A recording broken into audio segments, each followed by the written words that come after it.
Berbahaya. Saya kemarin di Facebook mas, kalau Facebook itu kan rata-rata penggunanya itu usianya matang mas, 40 tahun ke atas itu kayaknya Facebook tahun. Akhirnya tak komentari, ada mbah, siapa Gus? Ibarat seperti itu menjadikan kita pesimis menatap masa depan.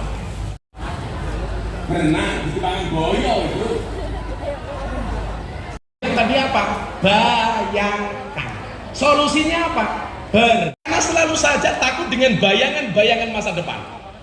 Maka quote-nya Gus, saya terlahir sebagai orang desa, saya terlahir tidak punya apa-apa. Dulu siapa yang ngira Pak Jokowi bisa jadi presiden? Dan ternyata orang Solo bisa, kita juga bisa, betul? Loh, kita sama Pak Jokowi sama, Pak Jokowi makannya nasi, Bapak makannya nasi terus? Nasi. Minumnya juga air tuh mas? Air. Orang kok Pak Jokowi ini makannya kemudian sop martel itu ya ora gitu. Beliau bisa jadi orang besar padahal juga berangkat dari strata yang sama dengan kita. Pertanyaannya kok bisa? Iya, karena punya optimisme. Nah, kita hari ini hadir di era medsos. Nah, kalau dulu zaman saya viral pertama kali itu jadi orang viral masih susah. Kalau sekarang apa-apa viral. Ngomong sak kecapnya viral itu begitu sulit, libatkan sulit viral. Coba apa tuh saya sudah viral ini? Wow viral. Dulu zaman saya susah mas. Saya itu dulu viral pertama kali itu tahun 2018 pas saya ngaji di klub malam di lokalisasi. Kowe ndelok apa? Oh anak. Kalau Mas Gibran jangan lihat mas, jangan lihat. Ini 2000-an apa dulu Mas Gibran? Sampai ini mas. Ini tahun 2018 di klub malam di Bali. Ini mbak-mbak saya ajak sholawatan, saya ajak pengajian. Oh, kaji lagi mata nih. Ini di Bali mas. Begitu saya pulang langsung viral, trending kemana-mana. Ini viral saya pertama kali. Kalau waktu itu berita kok masuk Lambe Tura, dijamin tuh Tura, dijamin tuh viral. Karena waktu itu Lambe Tura betul-betul mencari berita yang bagus. Kalau sekarang saya pikir beda lah. Viral. Delala mas. 2019 saya viral lagi. Apa waktu itu? Masuk Islamnya Deddy Corbuzier di pondok pesantren mas. Datang ke pondok saya. Nah ini momentum mas Deddy Corbuzier datang ke pondok 2019. Maaf.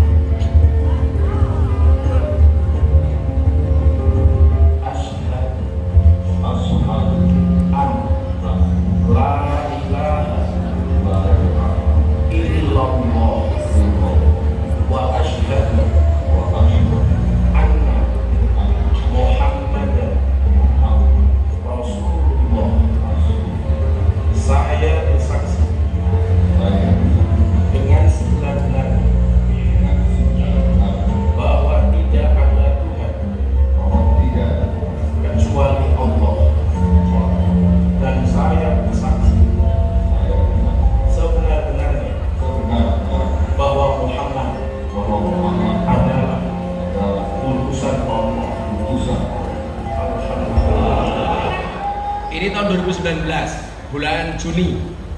Pertanyaannya begini, kalau hanya orang sekedar viral itu gampang, tapi bagaimana mempertahankan keviralan itu? Bagaimana bisa viral? Prestasi bukan sensasi. Kalau cuma sekedar sensasi, ada pepatah Arab mengatakan begini, bul ala zam-zam fatuqrof, kencingilah sumur zam-zam maka kamu akan menjadi terkenal. Artinya apa? Viral mencari melalui jalur sensasi. Saya tidak mau melakukan itu. Bahwa kita viral harus prestasi. Saya dikenal banyak orang, mengislamkan banyak orang, tapi saya dikenal sebagai tokoh yang toleran. Ada 7 provinsi yang mayoritas banyak orang non-Islam itu menggelar survei mas. 7 kiai yang paling dihormati di kalangan orang Nasrani. Satu ada nama Kiai Haji Abdurrahman Wahid, Gus Dur.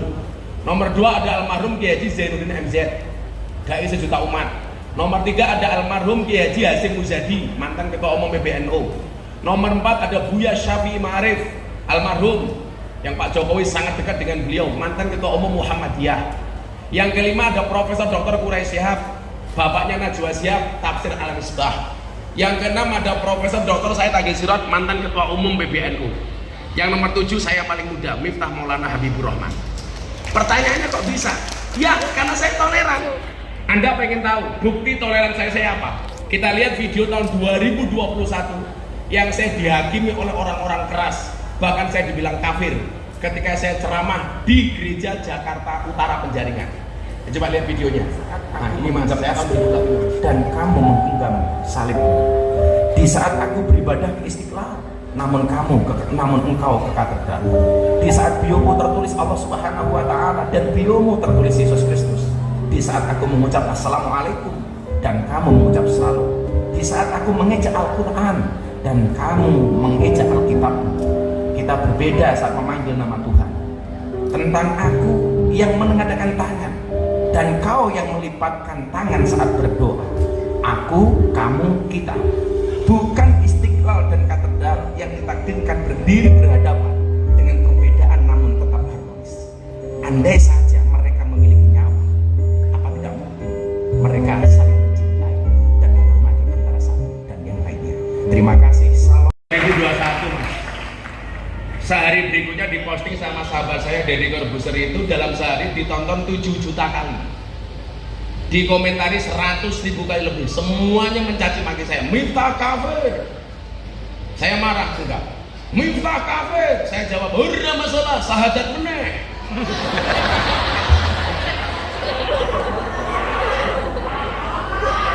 Malos rarewel kali ya. Alasan mengkafirkan saya apa Mas Gibran? Karena saya dianggap masuk tempat ibadah agama orang lain. Saya jawab, kalau masuk tempat ibadah agama orang lain dibilang kafir, berarti orang Jawa Tengah itu banyak yang kafir. Kenapa? Karena sering masuk Candi Prambanan dan Borobudur. Kafir kabeh kae. Wis bayar di kafir-kafir iki. Saya kemarin mengucapkan selamat Natal bagi yang melakukannya. Rayakanlah Natalmu dengan sukacita dan bahagia sebagaimana aku sukacita dan bahagia merayakan Idul Fitriku. Orang bilang Miftah Kristen. Saya jawab, siapa yang bilang? Buktinya kemarin 10 November saya mengucapkan selamat Hari Pahlawan, saya juga tidak jadi Avenger. Saya mengucapkan selamat Hari Ibu, saya juga tidak jadi ibu. Kamu yang jomblo mengucapkan teman kamu selamat menikah, kamu tetap jomblo.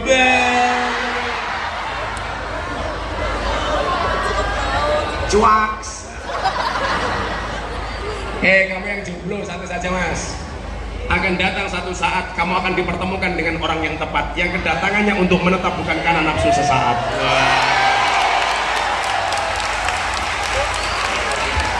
Yang jelas jomblo itu free hatin. Saya dulu nggak pacaran ya tetap laku. Saya dulu nggak pacaran Mas, bukan karena saya nggak laku, tapi karena memang nggak ada yang mau Mas. Wah, aku biar kere banget ya. Saya dulu kuliah itu yang nggak punya motor cuma saya sendiri, kemana-mana jalan. Tapi hari ini saya katakan sama mereka, di balik kesuksesan seorang laki-laki akan ada banyak wanita yang menyesali. Jatuh nombang. Lah Mas Gibran ini beda. Di balik kesuksesan seorang suami ada doa dari seorang istri. Itu artinya apa? Semakin banyak istri, semakin banyak yang mendoakan. Orang bahaya kan?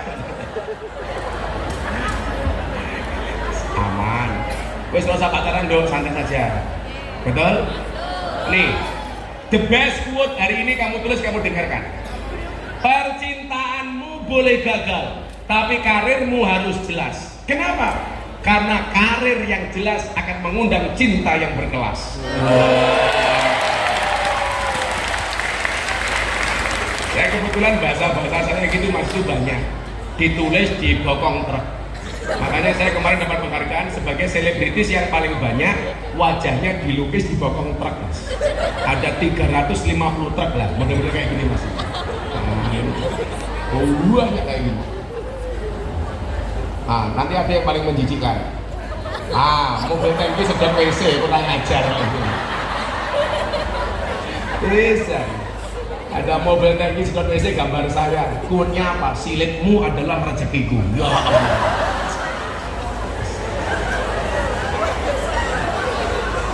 Angel. Nah, kita kembali soal viralitas tadi itu. Hari ini hampir semua orang, Mas Gibran, itu mencari informasi dari apa yang namanya gadget, baik itu YouTube maupun melalui medsos yang lain. Pergeseran informasi begitu cepat. Dulu orang ingin mendapatkan informasi melalui TV, makanya pengajian-pengajian di TV itu keren. Kemudian berpindah ke YouTube. YouTube kemudian trafiknya menurun gara-gara ada Instagram, ada Facebook waktu itu. Kemudian muncul Instagram, apalagi hari ini TikTok. Dengan durasi 2 menit sudah bisa lihat tausiah. Dengan durasi sekian menit sudah bisa melihat tokoh yang diidolakan. Ternyata ada plus minusnya. Kalau dulu zaman masa kecil saya, Mas Gibran ini mohon maaf, malam ini ada berita champion tadi malam bertanding Real Madrid Barcelona, kita pengen mendapatkan update beritanya baru besok pagi. Bahkan kalau udah terlalu pagi nunggu koran keesokan harinya. Dulu Anda kalau mau berkirim surat lebaran harus menggunakan kartu lebaran melalui kantor pos. Dulu saya ngekos kalau mau uang, ibu bapak saya harus kirim melalui wesel. Dulu kalau mau belanja harus datang ke pasar, ke mall. Sekarang semuanya serba mudah. Orang mau belanja tidak harus ke mall, cukup paket. Makanya istri saya itu sama sekali nggak pernah ke mall, sama sekali nggak pernah ke pasar. Tapi tiap hari paketannya datang. Karena memang perempuan tuh hobinya cuma 3: nge-mall, ngemil, ngomel. Itu perempuan. Makanya cowok harus paham. Sekarang cowok yang good rekening lebih disukai oleh cewek daripada cowok yang good looking, betul? Pasti. Bila awakmu mau nang kanan-kanan kuwi, kamu harus sadar diri, sadar posisi, sadar rai rekening nomor 1. Cair. Karena dibalik rekening suami, dibalik good rekening ada wajah istri yang glowing. Dibalik wajah istri yang glowing ada suami yang golong kowing. Karena ini glowing bapak ini, apalagi yang di sana ya Allah, alisnya kayak galengan. Taiwan, di pesawat itu saya nggak bisa tidur mas, baca satu ayat dalam surat Yasin, tak angen-angen nganti paham itu maksudnya apa? Ayatnya apa deh? Al yauma nakhtimu ala afwahihim wa tukallimuna aydihim wa tashhadu arjuluhum bima kanu yaksibun. Satu hari di mana tangan dikunci, mohon maaf, mulut dikunci, tangan berbicara, kaki menjadi saksi. Saya waktu itu mikir, kenapa kok mulutnya dikunci, tangannya yang berbicara? Ternyata hari ini mas, mohon maaf, orang itu banyak berbuat dosa dengan tangannya, dengan jari-jarinya, dengan jempolnya. Sekarang kalau Anda mau menghina saya, menghina Mas Gibran, tidak perlu memaki secara langsung, cukup dengan postingan di medsos. Ini besok semuanya akan dipertanggungjawabkan di hadapan Tuhan.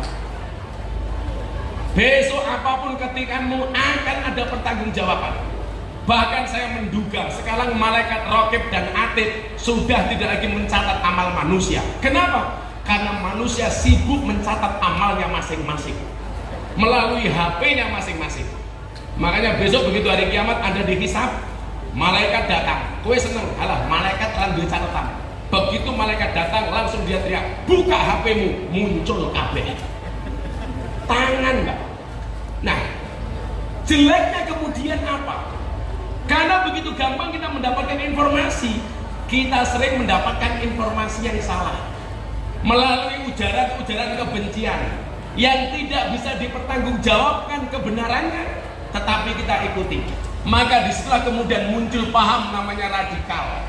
Bagaimana kemudian orang diajari menjadi keras, bagaimana orang menjadi benci dengan orang lain hanya gara-gara melihat postingan yang ada di media sosial. Maka hari ini mau saya sampaikan, Mas, tolong dilihatkan di depan orang-orang yang mulai terpapar paham radikal itu ciri-cirinya apa? Kita lihat di sini, Mas. Adik-adik semuanya dilihat. Setelah ini langsung nanti kita tanya jawab, ya. Ciri-ciri orang yang mulai terpapar paham radikal. Yang pertama, tidak menerima khilafiyah. Khilafiyah itu apa? Perbedaan.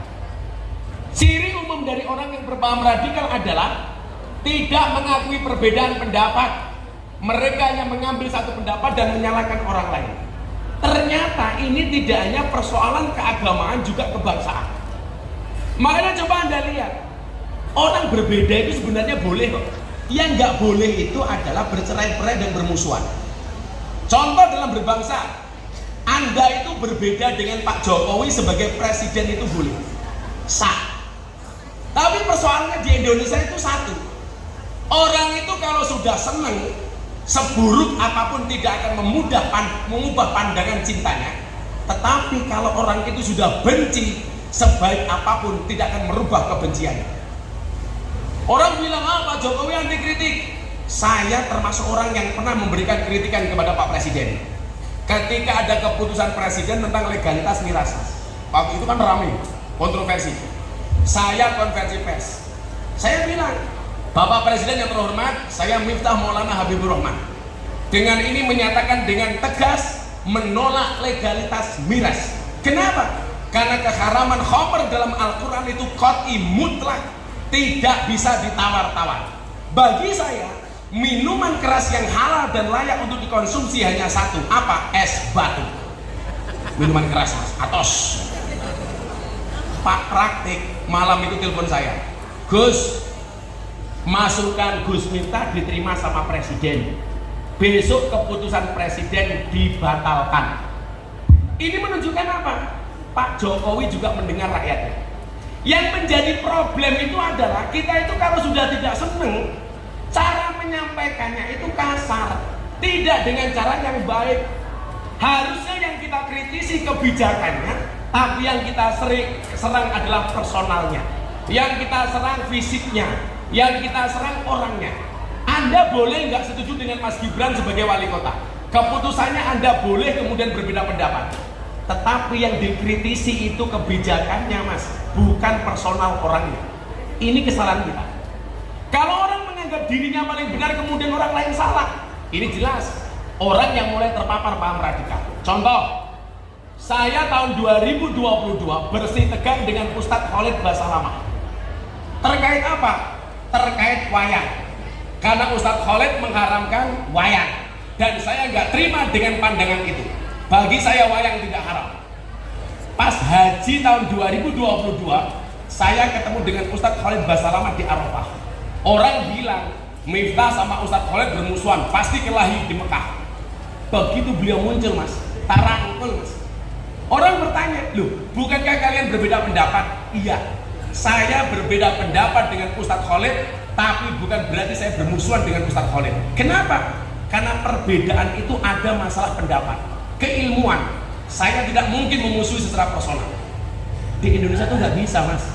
Kalau sudah berbeda pendapat pasti dikira musuh. Kok saya berbeda pendapat dengan Mas Gibran, orang yang mengatakan, wah, Miftah kayak kalau Mas Gibran bermusuhan, Anda salah. Nah, yang paling parah di Indonesia adalah orang tidak bisa menerima perbedaan pendapat terkait agama, menganggap pandangan agamanya paling benar dan menyalahkan pandangan orang lain. Padahal mohon maaf, ayat Quran itu turun dengan multi tafsir. Saya mau kasih contoh, mohon izin Mas, saya tak berdiri, Mas. Adik-adik coba dilihat. Ini mau saya kasih contoh bagaimana Al-Quran itu tafsirnya banyak. Di depan balai kota ada tabrakan motor. Dia. Ketika tabrakan itu berlangsung, ada 3 orang. 1 kiai, 2 polisi, 3 makelar. Kira-kira 3 orang ini ketika ngomentari kecelakaan itu beda-beda apa sama? Beda apa sama? Pasti beda. Dia yang komentar kiai akan mengatakan inna lillahi wa inna ilaihi rajiun. Ya maklum tuh cangkeme kiai. Langsung inna lillahi. Tapi kalau yang lihat polisi, kira-kira komentarnya polisi apa, deh? Ini kalau dilihat dari TKP-nya, kecelakaan ini terjadi karena pelanggaran lampu lalu lintas. Polisi normatif. Begitu tabrakan dia yang lihat makelar, kira-kira bahasanya apa? Motornya rusaknya 70%. Ini harga motornya 10 juta. Rusak 70%. Ini kalau dijual harganya tinggal 3 juta. Kasusnya sama, dari kacamata berbeda akan melahirkan tafsir yang berbeda. Agama juga sama. Makanya orang itu kalau melihat Kanjeng Nabi dawuh begini, sholatlah kamu sebagaimana aku sholat. Ternyata mohon maaf, walaupun sumbernya sama Kanjeng Nabi, cara sholatnya beda-beda. Contoh orang takbiratul ihram, sunahnya kan begini. Karena sunnah bentuk takbir beda-beda. Ono sing dua ya Allah. Coba kalau kamu besok ke Mekah ke Madinah, di Masjid Nabawi itu orang sholat bentuknya macam-macam. Ada yang takbirnya Allahu Akbar, ada yang angkat tangan tinggi Allahu Akbar, ono sing koyo pencak silat Allahu Akbar. Ada lagi yang model kayak nyegat bis kota Allah. Padahal sumbernya satu. Contoh lagi umpamanya orang sedekap. Orang sedekap dalam sholat itu hukumnya apa? Sunnah apa wajib? Orang sedekap dalam sholat hukumnya sunnah apa wajib? Sunnah, gak wajib. Makanya Allahu Akbar boleh.